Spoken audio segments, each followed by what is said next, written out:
Sir আমার মনে হয় আপনি নিজের পার্সোনাল কোনো খারাপ এক্সপিরিয়েন্স থেকে এই কথাগুলো বলছেন, কিন্তু ব্যতিক্রম তো সব জায়গাতেই থাকে।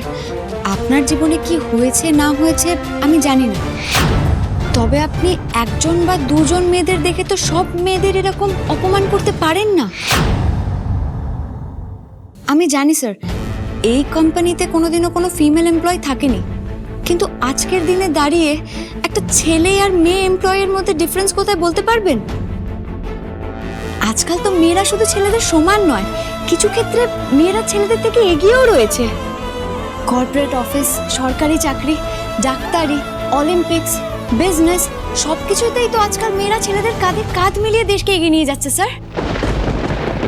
একজন মেয়ে কিন্তু শুধুমাত্র নিজের কাজ সামলায় না, তার সাথে সমানভাবে নিজের পরিবার, নিজের সন্তান, নিজের ঘর বাড়ি সব সামলায়।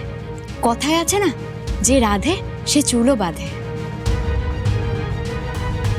আর যারা হাউসওয়াইফ তারা গোটা দিন খাটাখাটনি করে পুরো পরিবারটাকে সুতোয় বেঁধে রাখে। অফিস ফেরত একজন ক্লান্ত পুরুষের মুখে জল তুলে যায় একজন মেয়ে, খাবারটাও তুলে দেয় একজন মেয়ে। আর সব থেকে বড় কথা, এই পৃথিবীর প্রত্যেকটা মেয়ে একজন মা।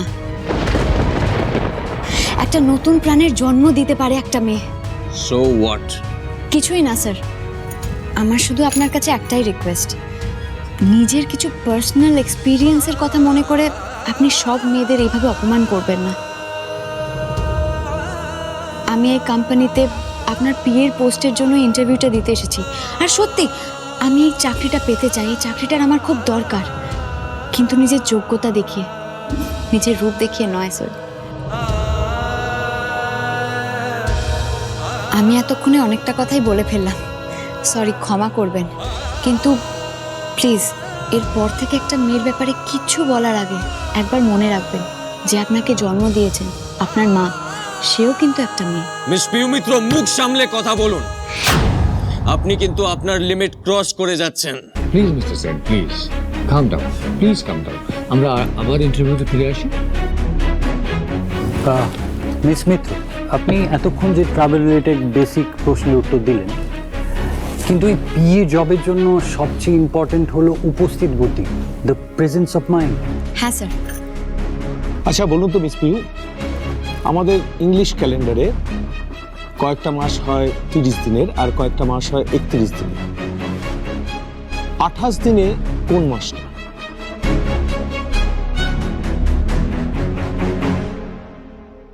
বছরে 12 মাসই স্যার, শুধু 28 দিনের মাস ফেব্রুয়ারি, আর লিপ ইয়ার হলে 29 ডেজ, 29 দিন। কিন্তু 28 নম্বর দিন তো প্রত্যেক মাসেই থাকে। এমন একটা জিনিসের নাম করুন যেখানে থাকাও যায় আর সেটা মাপাও যায়। গ্রাম স্যার, গ্রামে থাকাও যায়, গ্রাম দিয়ে মাপাও যায়। ধরুন আপনি একটা বাস ড্রাইভ করছেন, সেই বাসে 30 জন প্যাসেঞ্জার ছিল। ফার্স্ট স্টপেজে 5 জন প্যাসেঞ্জার নেমে গেল আর 3 জন প্যাসেঞ্জার উঠে এলো।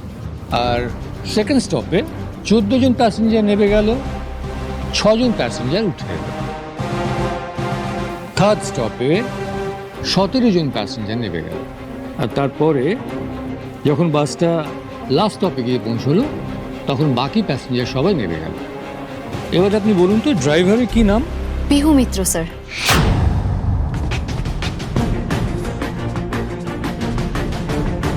দেখুন, আরএস এন্টারপ্রাইজ একটা মাল্টিন্যাশনাল কোম্পানি হলেও এর বিশেষত্ব বা ইউএসপি হলো বাঙালিয়ানা, যেটা বাকি কোম্পানিগুলো থেকে মানে আরএস এন্টারপ্রাইজকে আলাদা করে। তাই বলুন দেখি, 1 = 13 হয় কিভাবে?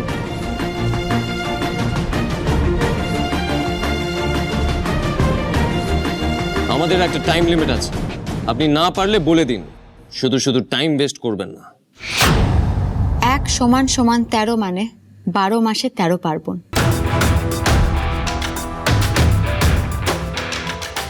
মানে 1 বছরে বাঙালিদের 13 পার্বণের কথাই বলা হচ্ছে।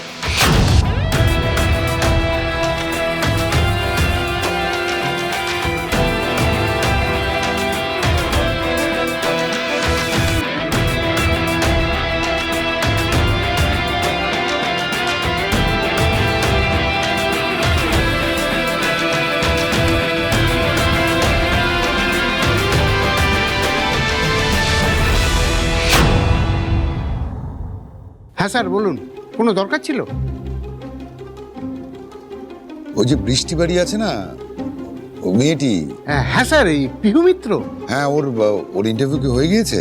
না না স্যার, ওনার ইন্টারভিউ চলছে। উনি তো সে কখন ইন্টারভিউ দিতে ঢুকেছেন, এখনো হয়নি স্যার। এখানে তো কেউ নেই, পুরো অফিস ফাঁকা। ভেতরে স্যার আর যারা ইন্টারভিউ নিচ্ছেন তারা, আর এখানে আমি আর এই জয়সী। উনাকে যে স্যার কতক্ষণ ধরে ইন্টারভিউ নেবেন কে জানে। কারো বেলায় কিন্তু এত সময় লাগেনি। আজ মনে হচ্ছে উনার কপালে ভালোই দুঃখ আছে স্যার। এমনিতেই সকাল থেকে যা চলছে উনার উপর দিয়ে। কি হয়েছে সকাল থেকে? উনি অফিসে ঢোকার পর উনাকে দেখেই তো স্যার রেগে গিয়েছিলেন। আরে আরেকটু হলে তো বের করে দিতেন। মানে ভাই ওকে বের করে দিচ্ছিল কেন?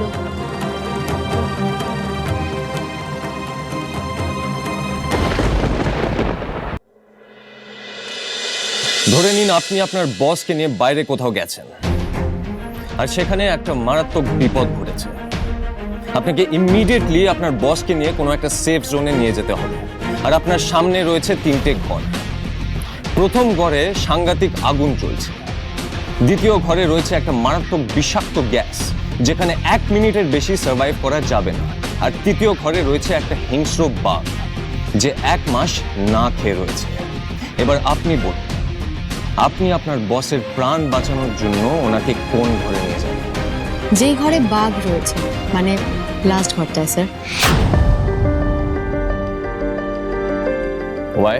কারণ 1 মাস যে বাঘ খায়নি সে আর জীবিত নেই স্যার। একটা প্রাপ্ত বয়স্ক বাঘ 2 সপ্তাহর বেশি না খেয়ে থাকতে কোনোদিনই পারে না। তাই এই রকম অবস্থায় ওই ঘরটাতেই যাওয়াটা নিরাপদ হবে। According to you? ও, আপনি তো আবার ইংলিশ বলতে পারেন। বাংলা হলে ভালো হয়, তাই না? আমি ইংলিশেও কথা বলতে পারি, কিন্তু হ্যাঁ, বাংলায় বেশি কমফোর্টেবল। বেশ, আপনার মতে ইংরেজিতে সবচেয়ে পাওয়ারফুল ওয়ার্ড কোনটা? মিস পিউ মিত্র, একটা কথা মনে রাখবেন, এই প্রশ্নটা কিন্তু সবচেয়ে বেশি ইম্পর্টেন্ট। এর উত্তরটাই বলে দেবে আপনি এই পদের জন্য কতটা যোগ্য। So please take your time, একটু ভেবেচিন্তে উত্তর দেবেন। ভাই যখন আমাকে প্রথম ওর অ্যাসিস্ট্যান্ট খোঁজার দায়িত্ব দিল, বিশ্বাস করো আমার না প্রথম যার কথা মাথায় এসেছে সেটা হলে তুমি। এই কাজটার জন্য তুমি পারফেক্ট।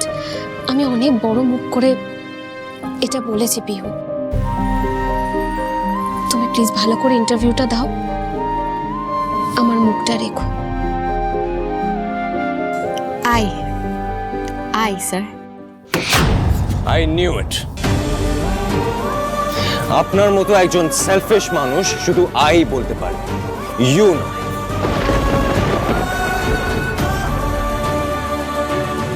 আপনি সব সময় শুধু নিজের দিকটা ভাবেন, তাই এই কোয়েশ্চেনটা আমি ইন্টারভিউ প্যানেলে রেখেছিলাম মিস পিহু মিত্র। কারণ এই প্রশ্ন দিয়ে একটা মানুষের চরিত্র ঠিক কি রকম সেটা ডিফাইন্ড হয়। আমি এখন আনডাউটেডলি বলতে পারি যে আপনি শুধু নিজের দিকটা ভাবেন আর কারোর কথা ভাবেন।